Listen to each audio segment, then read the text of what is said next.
वो कहते हैं ना, इम्तिहान जब कठिन हो तो इंसान की असलियत सामने आती है। एक पुराने जमाने की बात है, जब छोटे छोटे गांव हुआ करते थे। वहां लोग अमीर तो नहीं थे, लेकिन दिल के बहुत साफ होते थे। उसी गांव में करीम नाम का एक कारीगर रहता था। वह लकड़ी का काम करता था, कुर्सियां, संदूक, दरवाजे और खिड़कियां बनाता था। उसके हाथों में हुनर था, मगर किस्मत में आसानी नहीं थी।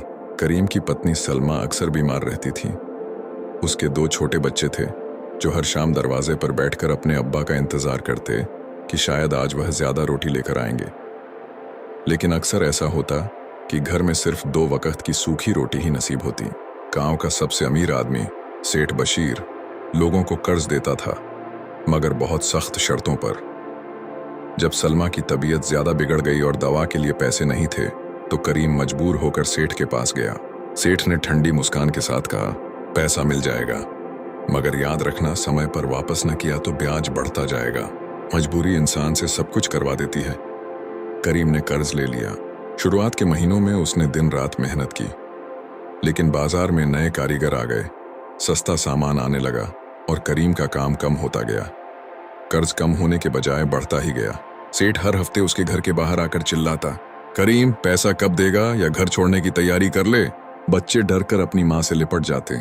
करीम का दिल टूट जाता। एक दिन वह मायूसी में गांव के बाहर जंगल के पास बैठा था, आंखों में आंसू और दिल में भारी बोझ। तभी एक बुजुर्ग आदमी उसके पास आए। सफेद दाढ़ी, नूरानी चेहरा और आवाज में अजीब सी शांति। बेटा परेशान क्यों हो? उन्होंने पूछा। करीम ने अपनी पूरी कहानी सुना दी। बुजुर्ग ने अपनी झोली से एक पुराना सा औजार निकाला, एक छोटा सा रंदा। उन्होंने कहा, यह आम औजार नहीं है। जब तक तुम सच और ईमानदारी से काम करोगे, यह तुम्हारा साथ देगा, लेकिन अगर लालच या झूठ का सहारा लिया तो यह टूट जाएगा। करीम ने शुक्रिया अदा किया और घर लौट आया। अगले दिन से उसने नए हौसले के साथ काम शुरू किया।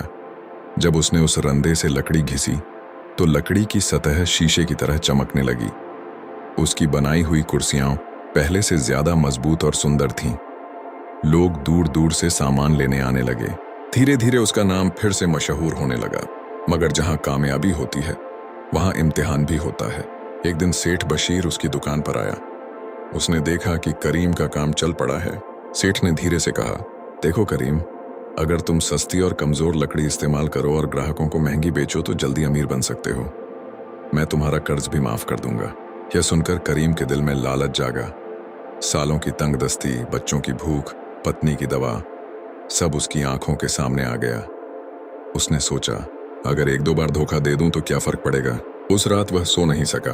अगले दिन उसने आधी सस्ती लकड़ी अलग रख ली। जैसे ही उसने जादुई रंदा चलाया, औजार उसके हाथ से फिसलकर जमीन पर गिरा और 2 टुकड़ों में टूट गया। करीम का चेहरा पीला पड़ गया। उसे बुजुर्ग की बात याद आ गई। वह तुरंत समझ गया कि यह एक इशारा है। उसने सस्ती लकड़ी हटा दी और दिल से तौबा की। रात को उसने टूटे हुए औजार को संभाल कर रख दिया। सुबह जब वह उठा तो औजार बिल्कुल सही था, जैसे कभी टूटा ही ना हो। करीम की आंखों में आंसू आ गए। उसने फैसला कर लिया कि चाहे कुछ भी हो जाए, ईमानदारी नहीं छोड़ेगा। समय बीतता गया। उसका काम इतना मशहूर हो गया कि शहर से भी लोग आने लगे। उसने धीरे धीरे अपना सारा कर्ज चुका दिया। सेठ बशीर हैरान रह गया। एक दिन सेठ ने पूछा, तुमने इतना जल्दी कर्ज कैसे चुका दिया? करीम मुस्कुराकर बोला, मेहनत और सच्चाई से। गांव वालों ने भी देखा कि जो आदमी कभी कर्ज में डूबा हुआ था, आज इज्जत की मिसाल बन गया है। लेकिन सबसे बड़ी बात यह थी कि करीम के दिल में घमंड नहीं आया। उसने 2 और गरीब कारीगरों को काम सिखाना शुरू कर दिया, ताकि कोई और मजबूरी में कर्ज के बोझ तले न दबे। सालों बाद जब वह बुजुर्ग फिर दिखाई दिए, तो करीम उनके पैर छूने झुका। बुजुर्ग मुस्कुराकर बोले, मैंने तुम्हें सिर्फ औजार दिया था, कामयाबी तुम्हारी ईमानदारी ने दी है। इतना कहकर वे गायब हो गए। कहते हैं, वे कोई साधारण इंसान नहीं थे, शायद एक रहनुमा थे, जो इंसान को उसकी असलियत दिखाने आते हैं। करीम ने अपनी जिंदगी में फिर कभी लालच को जगह नहीं दी। उसने सीख लिया था कि शॉर्टकट हमेशा बर्बादी की तरफ ले जाता है, और सच्चाई देर से सही मगर कामयाबी जरूर देती है। इस कहानी से हमें यह सबक मिलता है, कर्ज, तंगहाली और मुश्किल वक्त इंसान का इम्तिहान लेते हैं, लेकिन जो अपना ज़मीर नहीं बेचता, उसकी किस्मत एक दिन जरूर चमकती है।